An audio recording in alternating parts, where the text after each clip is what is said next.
Hello बच्चों, स्वागत है आप सभी का आपके अपने चैनल केमिस्ट्री विद अनुराग में। बच्चों, आज की क्लास 11th के बच्चों के लिए है, जिसमें 9th के स्टूडेंट्स के लिए भी कुछ चीज़ें मिलेंगी। हम लोग एटॉमिक स्ट्रक्चर पढ़ रहे थे, जिसमें हमने Thomson's model and Rutherford model last class तक पूरा किया। हम लोगों ने जब रदरफोर्ड मॉडल को डिस्कस किया तो ये देखा कि रदरफोर्ड मॉडल एटम की स्टेबिलिटी को, यानी कि परमाणु के स्थायित्व को समझाने में असफल रहा था, फेल किया था वहाँ। तो जब एटम स्टेबल है और जो मॉडल थॉमसन मॉडल या रदरफोर्ड मॉडल ये नहीं बता पा रहे हैं कि एटम स्टेबल कैसे है, तो वहाँ पे 1912 के लास्ट मंथ्स के अबाउट में नील्स बोर ने अपना मॉडल दिया और एटम को की स्टेबिलिटी को समझाने के लिए क्वांटाइजेशन थियरी का यूज किया, यानी कि क्वांटीकरण सिद्धांत। क्वांटीकरण सिद्धांत ये किसका था? प्लांक्स की ये थियरी थी। प्लांक्स क्वांटाइजेशन थियरी आप समझ सकते हैं। प्लांक का क्वांटीकरण सिद्धांत मतलब बोर मॉडल और रदरफोर्ड मॉडल ऑलमोस्ट सिमिलर है, बस एक चेंज है कि बोर ने अपने मॉडल को समझाने से पहले क्वांटाइजेशन थियरी का इस्तेमाल किया। तो हम लोग बोर के मॉडल को शुरू करें उससे पहले हम लोग समझेंगे क्वांटाइजेशन थियरी क्या होती है या क्वांटीकरण सिद्धांत क्या होता है। थोड़ा सा हम लोग इस पे एक डिस्कशन कर लेते हैं, फिर हम लोग बोर मॉडल पर आते हैं। तो क्वांटाइजेशन थियरी बेटा, प्लांक ने ये बताया कि कभी भी कहीं से जो रेडिएंट एनर्जी होगी, जो ऊर्जा होगी निकल कहीं किसी सोर्स से निकलने वाली या किसी सोर्स से किसी ऑब्जेक्ट तक आने वाली जो एनर्जी होती है, वो हमेशा क्वांटाइज होती है। क्वांटाइज होने का मतलब ये हुआ, क्वांटीकृत होने का मतलब ये हुआ कि जो रेडिएंट एनर्जी होती है, विकिरित ऊर्जा जो होती है, ये कॉन्टिन्यूअस नहीं होती है, ये होती है डिस्क्रीट। मतलब वो सतत न होकर के बल्कि क्या होती है? असतत होती है। असतत होने का क्या मतलब है कि कभी भी मान लो ये कोई सोर्स है, यहाँ से एनर्जी आ रही हो एक ऑब्जेक्ट तक, ये एक ऑब्जेक्ट है, एक वस्तु है, तो छोटे छोटे बंडल्स के फॉर्म में आती है, जिनका अपना एक फ्री आइडेंटिटी है, एक अस्तित्व है। ये नहीं है कि सारे जुड़े हुए हैं एक दूसरे में, एक छोटा पैक दूसरा पैक। और ये बंडल्स है क्या? छोटे बंडल्स जो है इनको क्वांटम बोला गया, और ये एनर्जी के बंडल है, एनर्जी के बंडल्स आते हैं। और एक बंडल को आप किससे दिखाते हो? एच न्यू से दिखाया जाता है। जैसे आप यूँ समझो कि एक क्लास है कोई, उस क्लास में जो नंबर ऑफ स्टूडेंट्स है हमेशा क्वांटाइज होंगे। एक स्टूडेंट दूसरे स्टूडेंट में मिला नहीं रहेगा, सबकी अपनी अपनी आइडेंटिटी होगी। एक बंडल दूसरा बंडल, एक स्टूडेंट दूसरा स्टूडेंट तीसरा स्टूडेंट। कोई स्टूडेंट उसमें हैवी हो सकता है, कोई हल्का हो सकता है, लेकिन उसको गिनोगे एक ही। ये नहीं कि आपने मान लिया कि 60 केजी के स्टूडेंट को आप 1 मानोगे, अब कोई उसमें 45 केजी का हो तो उसको 5.75 स्टूडेंट कहोगे, नहीं कहोगे ना आप। भाई आप क्लास में अपने क्लास में स्टूडेंट्स को गिनोगे तो हाँ आज 24 स्टूडेंट्स आए हुए हैं। अब ये नहीं कि कोई बहुत लंबा चौड़ा हट्टा कट्टा है तो उसको आपने 2 स्टूडेंट के बराबर मान लिया, और कोई उसमें दुबला पतला हो हम लोग जैसा तो उसको आपने 0.75 मान लिया या हाफ मान लिया। ऐसा नहीं होता है। जैसे आप मान लो चिप्स खरीदने गए तो आप 15 रुपये लेके गए, तो ऐसा नहीं है कि वो 10 रुपये वाला एक चिप्स देगा और दूसरे 10 वाले चिप्स में से आधा करके आपको दे देगा। वो आपको एक 10 वाला पैकेट देगा, एक 5 वाला पैकेट देगा, लेकिन आपको 2 पैकेट देगा। यही मेन प्रिंसिपल है क्वांटाइजेशन का, कि जब एनर्जी ली जाती है या कहीं से निकलती है एनर्जी तो क्वांटाइज होती है और बंडल्स के रूप में निकलती है। किसी बंडल की कैपेसिटी छोटी हो सकती है, किसी बंडल की कैपेसिटी बड़ी हो सकती है, ज़्यादा हो सकती है, बट वो कंप्लीट एक बंडल जिसको आप क्वांटम कहोगे उसी के फॉर्म में निकलती है। क्वांटम का प्लूरल क्वांटा होता है। तो ये चीज़ अगर हम देखें, रेडिएंट एनर्जी का ही कॉन्सेप्ट वहाँ पर बोर ने इस्तेमाल किया। और यहाँ से जो चीज़ आपको पानी है वो ये है कि E इज इक्वल टू जो टोटल E होती है n times of H new. n क्या है? n इज इक्वल टू 1 2 3, ये कभी डेसिमल में नहीं हो सकता है, यही तो क्वांटाइजेशन है कि ये डेसिमल में नहीं हो सकता। बाकी h क्या है, h is Planck's constant, Planck नियतांक। इसकी वैल्यू आप जरूर याद रखेंगे 6.626 इंटू 10⁻⁻34 जूल सेकेंड। ये प्लांक कांस्टेंट की वैल्यू हो गई। And new is frequency of energy, wave आवृत्ति हो गई भाई। एनर्जी जो है वो वेव के फॉर्म में निकल रही है, उसकी कुछ ना कुछ आवृत्ति होगी कि मतलब 1 सेकेंड में कितने कंपन कर रहा है, ये चीज हो गई फ्रीक्वेंसी। तो E इज इक्वल टू क्या होता है, h न्यू के इक्वल मिलता है ना। तो ये चीज हो गई बेटा। अब बात आती है कि इसको बोर ने कैसे इस्तेमाल किया, इसकी मदद से बोर ने अपना मॉडल कैसे दिया। तो बोर ने ये बताया कि रदरफोर्ड ने क्या बताया था कि भाई यहाँ न्यूक्लियस है, इसके किनारे सर्कुलर सेल, कहीं भी सर्कुलर सेल, कितनी भी रेडियस पर एक सर्कुलर सेल खींच दो, ये मान लो R1 है, ये R2 है, ये R3 है, इस पर आपको सर्कुलर सेल मिल जाएगी और इस सर्कुलर सेल में इलेक्ट्रॉन रिवॉल्व करेंगे। बोर ने कहा नहीं, ऐसा नहीं है, इलेक्ट्रॉन केवल उन्हीं सेल्स में रिवॉल्व करेंगे जिनमें उनकी एनर्जी कंजर्व्ड होगी, एनर्जी संरक्षित होगी। जैसे हम ही लोग हैं, मान लो आप अपने घर से स्कूल तक, कॉलेज तक अपने जाते हो तो आपको तमाम बिल्डिंग्स मिलती होंगी, लेकिन क्या आप किसी भी घर में रह लोगे कि नहीं आज ये इस किताब वाली दुकान वाला जो बुक स्टोर जो है इसी घर में आज मैं रहूँगा, ऐसा तो नहीं होता है। हमारे लिए कुछ स्टेबल सेल्स हैं, हम स्कूल में, कॉलेज में कुछ देर अपना बिताते हैं, कुछ देर घर में बिताते हैं, लेकिन आप जहाँ स्टेबल रहेंगे वहीं पे आप रह सकते हैं, आप यूं ही कहीं नहीं रह लेंगे। तो ऐसे ही इलेक्ट्रॉन किसी भी रेडियस पे सेल खींच देने से, जैसे हमारा मन किया यहाँ एक सेल, भाई सर्कुलर सेल तो कहीं भी मिल जाएंगी, तो क्या कहीं भी इलेक्ट्रॉन रिवॉल्व कर देगा, कहीं भी इलेक्ट्रॉन रह लेगा? नहीं।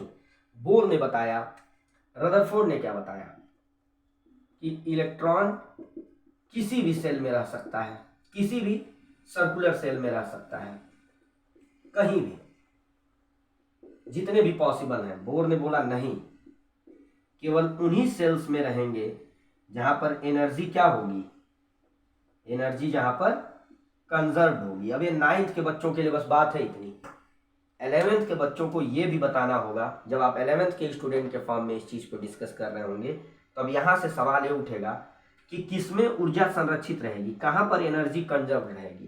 भाई इस सेल में कंजर्व्ड है, इसमें नहीं है, इसमें है या इसमें नहीं है, इसमें भी है, कैसे हम पता करेंगे कि किस सेल में एनर्जी कंजर्व्ड रहने वाली है इलेक्ट्रॉन की, किस में कंजर्व नहीं रहने वाली है। मतलब इलेक्ट्रॉन का जो परमानेंट घर है उसकी क्या क्राइटेरिया, उसकी क्या शर्त है। तो बोर ने बताया कि जी हाँ, एक इलेक्ट्रॉन का सेल वही होगा जिसमें उसका एंगुलर मोमेंटम क्वांटाइज होता हो।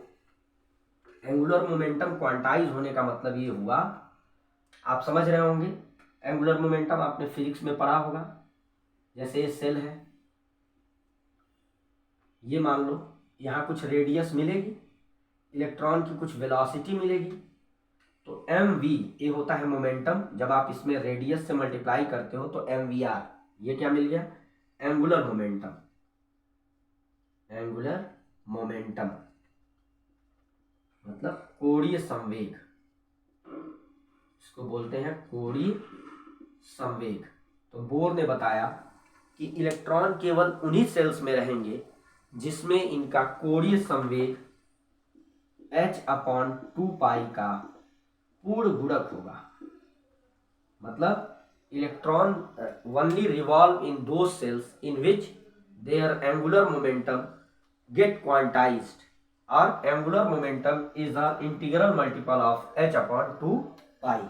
इसका मतलब ये हुआ कि इलेक्ट्रॉन का मास आप लिखो, इसकी वेलोसिटी लिखो, और जितने रेडियस पे आपको चेक करना है कि इस रेडियस पर या इस रेडियस पर सेल पॉसिबल है कि नहीं, वो रेडियस यहाँ रखो और mvr को आप h/2π से डिवाइड कर दो।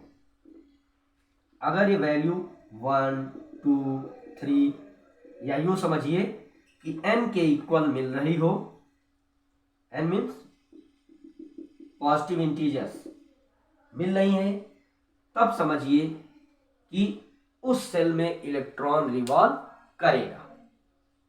मतलब ये है, मान लो यहाँ पे कुछ रेडियस आपको मिली 13.5 पिकोमीटर मिली, या 13 नहीं 63.5 पिकोमीटर मिली, तो आप यहाँ r की वैल्यू 63.5 रखो, वेलोसिटी रखो, इलेक्ट्रॉन का मास रखो, आपने h/2 h क्या है, प्लांक कांस्टेंट है, आपने डिवाइड किया और डिवाइड करने के बाद आपको जो वैल्यू मिली वो 2.3 मिल गई। इसका मतलब ये है कि ये इंटीग्रल मल्टीपल नहीं आया, तो इसका ये मतलब निकला कि यहाँ पे ये जो 63.5 पे जो सर्किल मिल रहा है वो इलेक्ट्रॉन का पाथ नहीं होगा, वो सर्कुलर सेल, उस सर्कुलर सेल में इलेक्ट्रॉन रहने वाला नहीं है।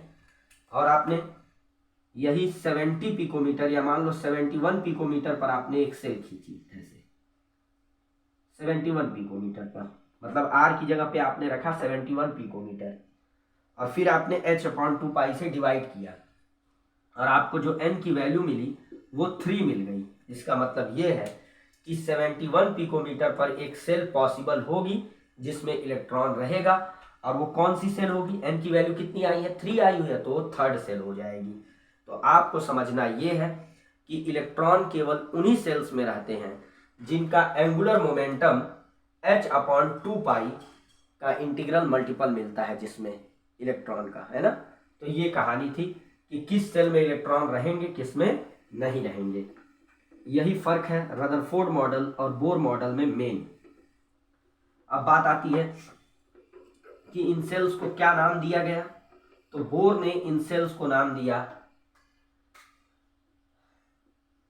बोर ने बताया कि जिन भी सेल्स में इलेक्ट्रॉन रहेंगे उन सेल को नाम दिया जाएगा मेन एनर्जी लेवल, या इसको आप बोलते हो मुख्य ऊर्जा स्तर। दूसरी और भी नाम से ऑर्बिट बोल देता है, बोला इन्होंने ऑर्बिट या कोस सेल, है ना। तो ये सब नाम इन्होंने, या इसको स्टेबल सेल भी नाम दिया,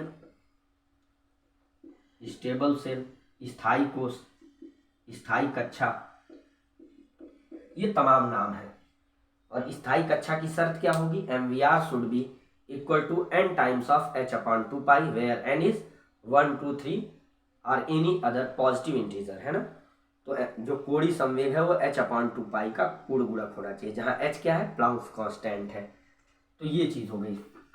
थर्ड पॉइंट बोर ने ये समझाया, आपको याद होगा हम लोगों ने रदरफोर्ड मॉडल में एक चीज ये देखा था कि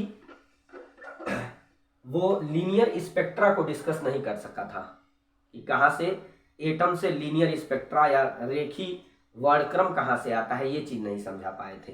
वो बात भी बोर ने समझाया। बोर ने बताया, जैसे मान लो ये सेल, ये पूरी सर्कुलर सेल्स है, मैं हाफ हाफ ऐसे दिखा रहा हूँ। जैसे मान लो यहाँ कोई इलेक्ट्रॉन हो, E1 हो इसकी एनर्जी, इस सेल में इलेक्ट्रॉन की एनर्जी क्या हो, E1 हो, इसको किसी आउटर सोर्स से एनर्जी मिल गई, कितने के इक्वल, h न्यू के equal, new frequency, h Planck constant. तो किसी को भी जब एनर्जी बाहर से मिल जाती है तो अपना मेन एनर्जी लेवल से ऊपर ही जाएगा। जैसे मान लो आपको किसी ने 10,000 रुपये दे दिए अभी तुरंत, तो आप सोचोगे अरे चलो तुरंत मॉल वॉल घूम के आए, है ना, मौज मस्ती कुछ मार्केट घूम के आते हैं। तो वैसे इलेक्ट्रॉन भी घूमने चला जाता है मार्केट अपने से higher energy level, so that इसमें E2 है। अबे सेकेंड थर्ड फोर्थ ऐसे मत समझिएगा। हाँ, एक बात बीच में देखिए छूटी कि इन सेल्स को आप न्यूमेरल्स 1 2 3 4 5 इससे रिप्रेजेंट करते हो, या फिर लेटर्स से K L M N O इस तरह से रिप्रेजेंट किया जाता है। तो ये 1 2 इनके नंबर्स हैं। यहाँ E1 E2 मतलब ये लोअर एनर्जी लेवल में इसकी एनर्जी E1 थी, हायर में E2 थी। तो इसको जब भी आउटर सोर्स से एनर्जी मिलेगी कुछ, तो ये हायर एनर्जी लेवल में जंप कर जाएगा। ऐसा अमूमन हमारे नेचर में भी होता है कि अगर हमको कहीं से कुछ मिल जाए, पैसा मिल जाए, एनर्जी मिल जाए, तो हम थोड़े हाई हो जाते हैं, है ना। लेकिन जहाँ गए वहीं नहीं रह जाएंगे आप। से दैट आपको पैसा मिला, आप शॉपिंग करने गए, तो वहीं मॉल में ही नहीं रह जाते हैं, अरे कुछ देर रहेंगे हम, 1-2 घंटे, फिर तुरंत वापस चले आते हैं। तो ये इलेक्ट्रॉन भी हायर एनर्जी लेवल में केवल 10⁻⁻8 सेकेंड रहता है, माइक्रोन का 100 पार्ट। और फिर वापस चला आता है अपने मेन एनर्जी लेवल में। और जो एनर्जी मतलब यहाँ से यहाँ तक गया, फिर जब वापस आ रहा होता है तो एनर्जी को लाइट और हीट के फॉर्म में इमिट करता है। वही जो लाइट होती है, वही लाइट हमको लीनियर स्पेक्ट्रा, रेखी स्पेक्ट्रम या तमाम कलर्स के फॉर्म में हमको मिलती है। वही स्पेक्ट्रा जो है, वही लाइट कलर स्पेक्ट्रा बनाता है बेटा। मतलब ये आप देखो मैथमेटिकली अगर देखा जाए तो E1 में आपने h न्यू ऐड किया, ये हो गया E2 के equal.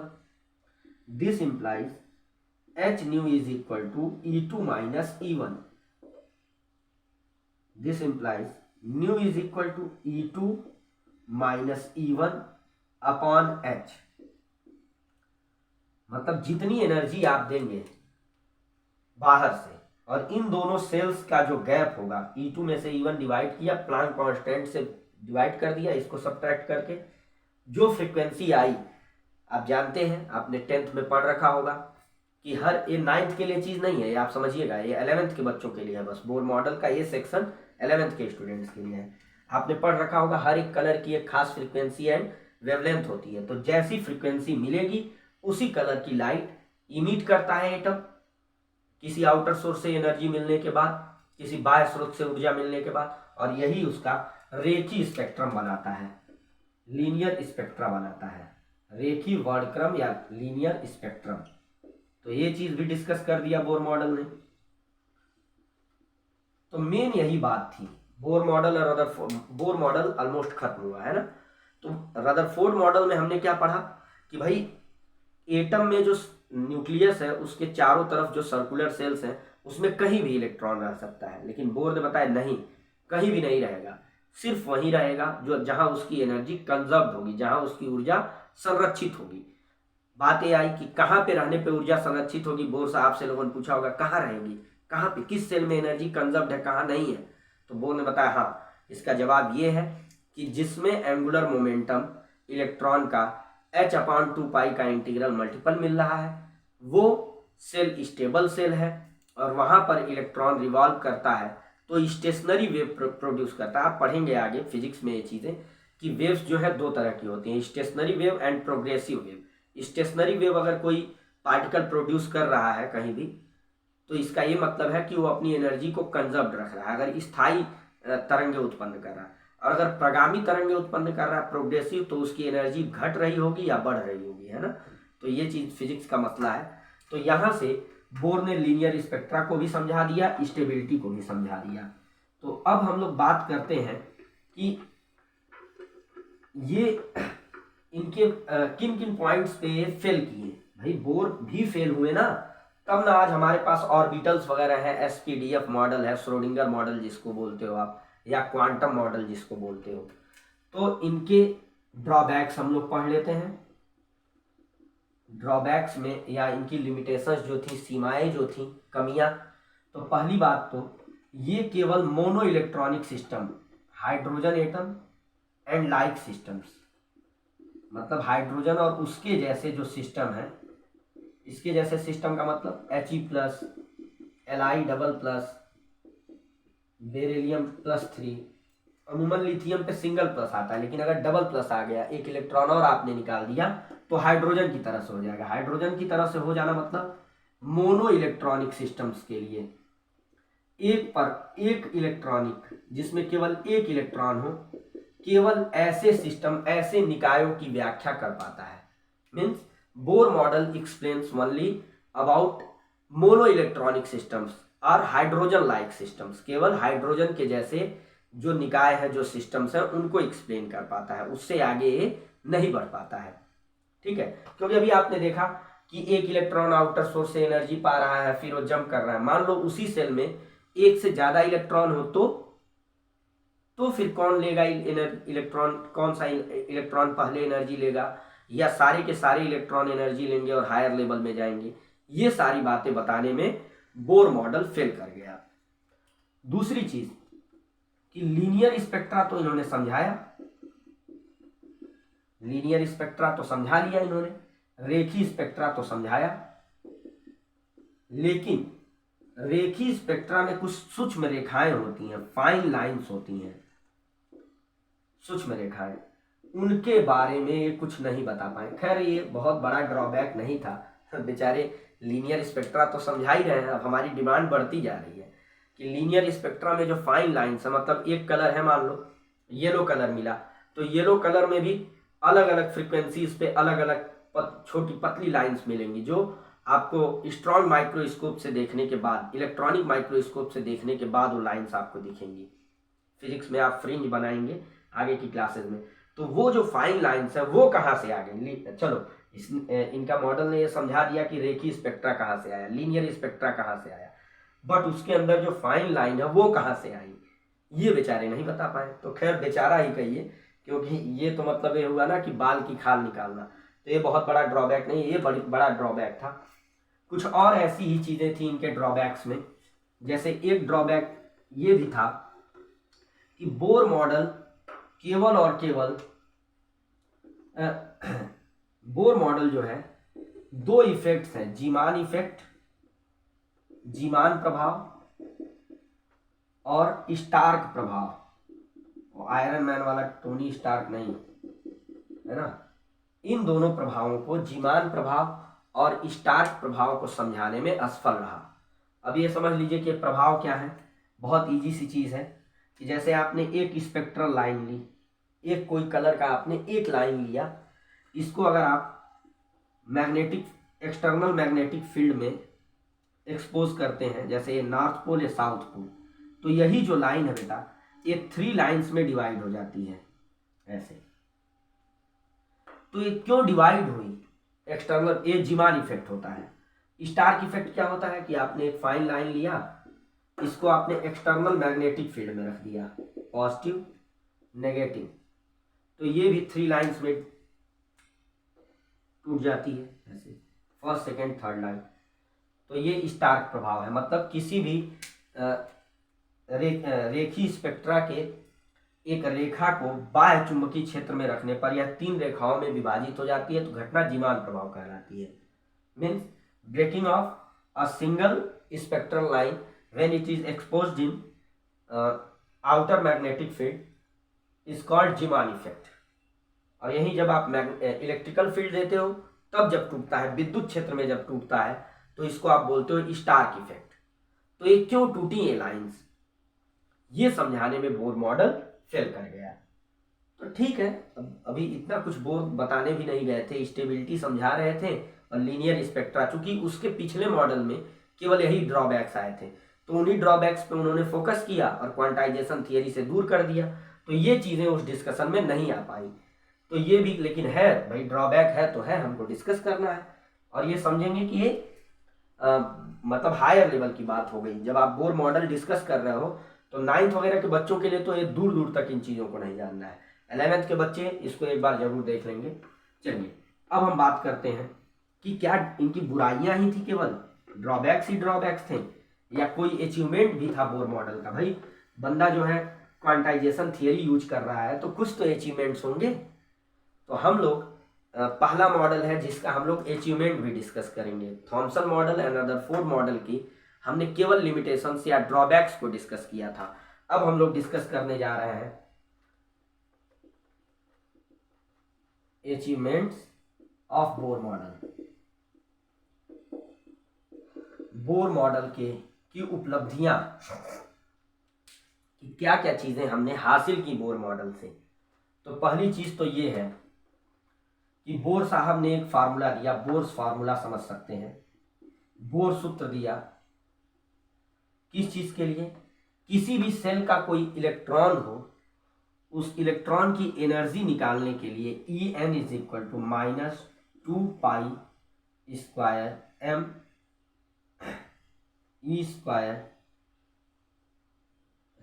m z e square 4। मैंने ई बाद में और जेड पहले क्यों लिखा है इसकी वजह अभी बता रहा हूँ, upon n square h square.